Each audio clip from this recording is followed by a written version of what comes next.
Hello students, आज हम करने वाले हैं क्लास 10th का चैप्टर 9 है सम एप्लीकेशंस ऑफ ट्रिग्नोमेट्री का इंट्रोडक्शन आज मैं आपको दे रही हूँ।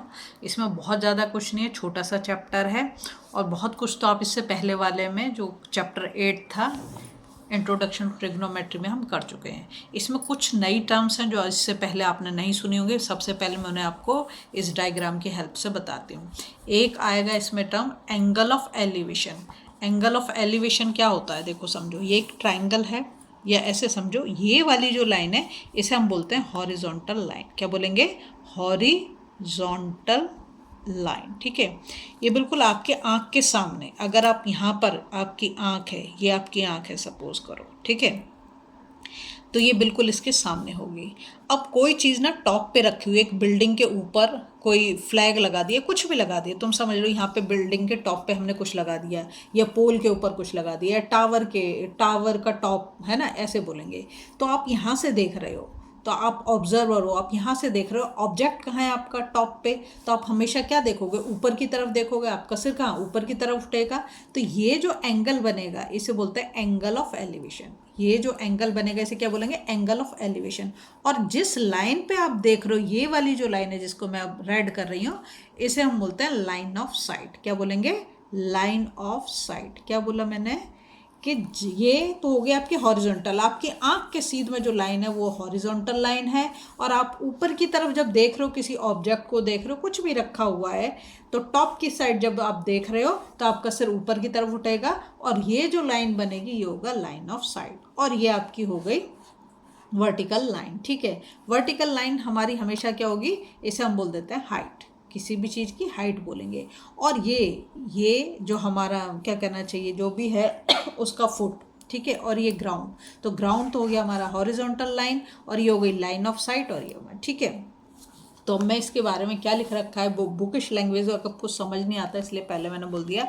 एंगल ऑफ एलिवेशन समझ में आ गया। एंगल ऑफ एलिवेशन हमेशा बनेगा हॉरिजॉन्टल लाइन के ऊपर। क्या बोला मैंने? हॉरिजॉन्टल के ऊपर हमेशा क्या बनेगा आपका? Angle of elevation. The line of sight is the line drawn from the eye of an observer to the point in the object viewed by the observer। ठीक है, तो नीचे से ऊपर की तरफ जब हम देख रहे हैं तो हमारी लाइन ऑफ साइट ये है। एंगल ऑफ एलिवेशन अभी मैंने आपको समझाया। Of the point viewed is the angle formed by the line of site with the horizontal. तो हॉरिजॉन्टल लाइन के साथ में जो लाइन ऑफ साइट एंगल बनाएगी उसे ही हम क्या बोल देंगे? Angle of elevation. बात समझ में आ रही है?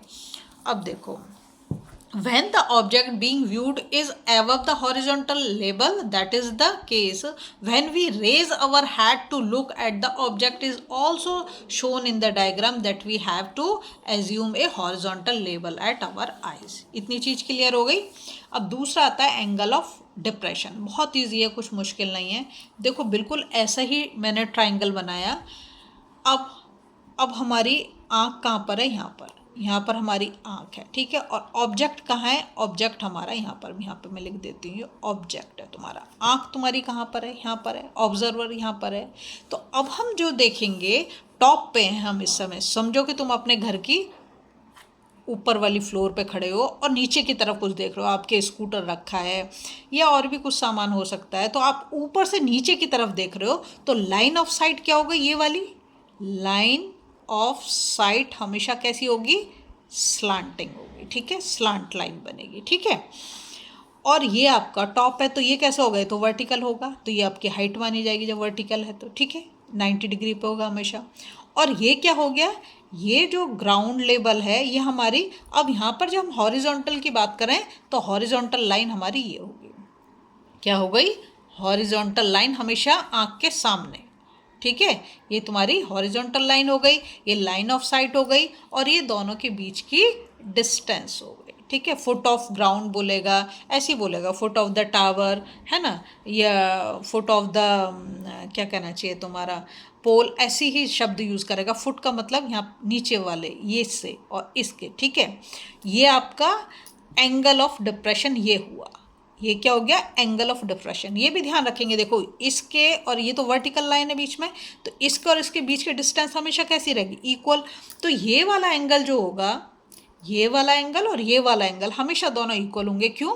इसलिए इक्वल होंगे बच्चों क्योंकि ये क्या हो गया, ऑल्टरनेट इंटीरियर एंगल। हम क्या पढ़ते हैं, अगर दो पैरेलल लाइन है और एक ट्रांसवर्सल जा रही है तो इस यहाँ पर जो एंगल बना और यहाँ पर जो एंगल बना दोनों एंगल कैसे होते हैं, ऑल्टरनेट इंटीरियर एंगल। ये हमेशा दोनों इक्वल होंगे। तो ये हो गया आपका एंगल ऑफ डिप्रेशन। समझो, डिप्रेस जब हो जाते हैं कैसे रहते हैं, चुप चुप रहते हैं, नीचे की तरफ देखते हैं, ऊपर की तरफ नहीं देखते। जब बहुत खुश होते हैं तब हम ऊपर की तरफ देखते हैं। ठीक है, the angle of depression of a point on the object being viewed is an angle formed by the line of sight with horizontal when the point is below the horizontal level, that is the case। देखो, जब भी horizontal line के ऊपर angle बन रहा है तो याद रखो वो क्या होगा, एंगल ऑफ एलिवेशन।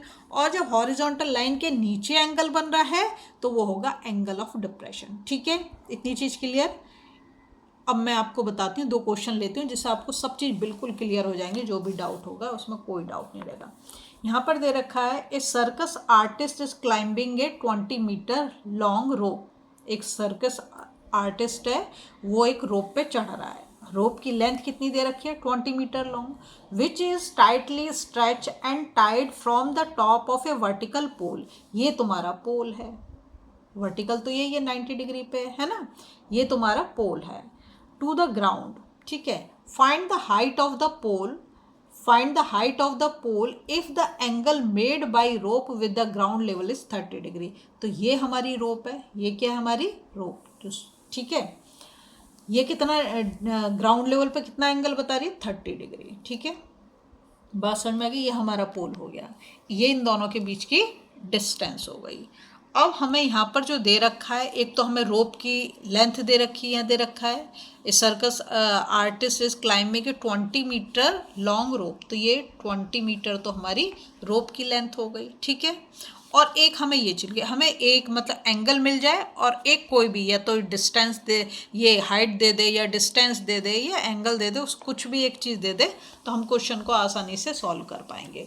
अब हम इसका जो है पहले इसको नाम देते हैं, जो ट्राइंगल बनाया है ABC। ये याद रखना, अगर आपका डायग्राम सही है तो ही आपका आंसर करेक्ट निकलेगा, तो डायग्राम बनाने को बहुत ज़्यादा ध्यान दें। ठीक है, ये हमने कर दिया। अब हम लिखेंगे इन ट्राइंगल ABC, ये हमारा है। अब हमें क्या चीज़ पता है, हमें तो हाइपोटेनस है, ये तो हमें पता है ना, लॉन्गेस्ट साइड को क्या बोलते हैं, हाइपोटेनस बोलते हैं। तो हमें हाइपोटेनस पता है और एक एंगल ये पता है। तो अब हम क्या कर सकते हैं, और हमें पता क्या करना है, हमें पोल की हाइट पता करनी है। ठीक है, तो यहाँ पर जो हम लगाएंगे, एक और चीज़ अच्छे से याद रख लेंगे आप, पंडित बद्री प्रसाद जी को जब भी आप ये चैप्टर कर रहे हैं तो भूल नहीं सकते, ट्रिग्नोमेट्री में वो हर जगह प्रेजेंट हो जाते हैं। पंडित बद्री प्रसाद, हर हर बोले। ठीक है, अब देखो हमारे पास क्या है, हमारे पास हाइपोटेनस है और हमें निकालने क्या है, हमें निकालना है ये परपेंडिकुलर, हमें निकालना है। तो हम क्या यूज़ कर देंगे, ये साइन यूज़ कर देंगे। ठीक है, तो हम लिख देंगे यहाँ पर, क्या लिखेंगे, साइन 30 डिग्री। हमारा 30 डिग्री है, साइन 30 डिग्री इजकल टू क्या फॉर्मूला, परपेंडिकुलर। तो परपेंडिकुलर को हमने क्या नाम दे दिया, AB। तो AB अपॉन हाइपोटेनस, हाइपोटेनस क्या हमारा AC, यहाँ पे लिख दिया AC। अब साइन 30 की वैल्यू कितनी होती है, हाफ। ठीक है, और AB जो है, AB तो हमको नहीं पता है, AB तो हम फाइंड आउट कर रहे हैं, और AC लेकिन 20 मीटर हमें दे रखा है, तो यहाँ पे हम लगा देंगे 20। अब इसको इसके साथ कर दो, इसके साथ कर दो, क्रॉस मल्टीप्लाई कर दो, तो ये कितना हो जाएगा 20। AB लिख देते हैं यहाँ पर, और इसे 2 से डिवाइड कर देते हैं, 2 10 या 20। तो AB हमारा कितना आ गया, 10 मीटर। ठीक है, और AB क्या है, हमारी ये पोल की हाइट है, तो ये हो गया हमारा 10 मीटर। निकल गया बड़ी आसानी से। यहाँ हमने क्या निकाला, यहाँ पे एंगल ऑफ एलिवेशन हमें ऑलरेडी दे रखा था। ठीक है, अगर वो हमें ये चीज़ दे देता, ये चीज़ दे देता, तो हम इसको निकाल पाते है ना, कोई भी प्रॉब्लम नहीं आएगी। एक और देख लो, ये एंगल ऑफ एलिवेशन हो गया। अब एंगल ऑफ डिप्रेशन का एक क्वेश्चन और देख लो तो क्लियर हो जाएंगी। The angle of depression of A bike parked on the road, road पे एक बाइक पार्क है। ठीक है, वो बोल रहा है एंगल ऑफ डिप्रेशन, तो ऊपर से ही इस चीज़ को हम देख रहे हैं, from the top of a 90 metre high pole. ये 90 मीटर हाई पोल दे दिया उसने हमें। ठीक है, ये हमारा पोल है, क्योंकि परपेंडिकुलर तो यही है, इस 60 डिग्री, ये एंगल जो दे दिया उसने हमें 60 डिग्री दे दिया।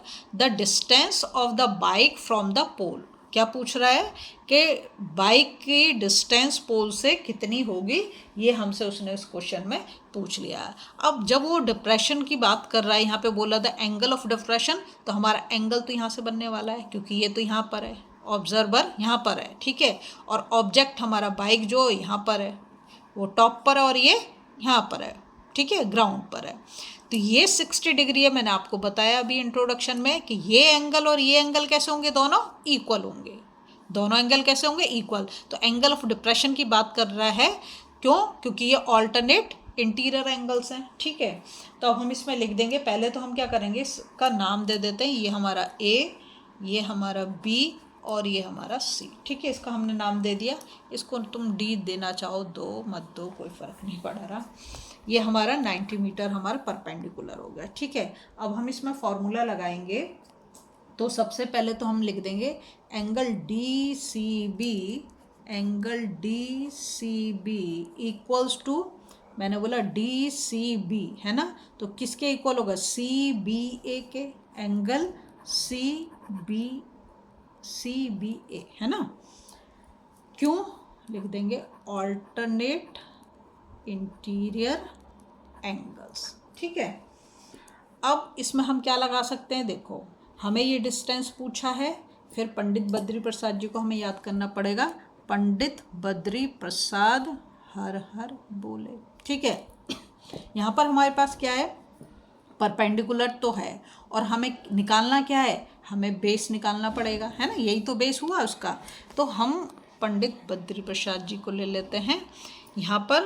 तो ये tan हो गया, पहला वाला क्या होता है हमारा, पहला होता है साइन, दूसरा वाला रेशियो जो क्या कॉस, और तीसरा वाला क्या है tan। तो हमें यहाँ पर tan को यूज़ करना पड़ेगा, तो हम लिख देंगे tan 60 डिग्री, 60 डिग्री दे रखा है is equal to perpendicular, perpendicular क्या है हमारा AC, और अपॉन क्या है बेस, बेस क्या है हमारा AB, ठीक है।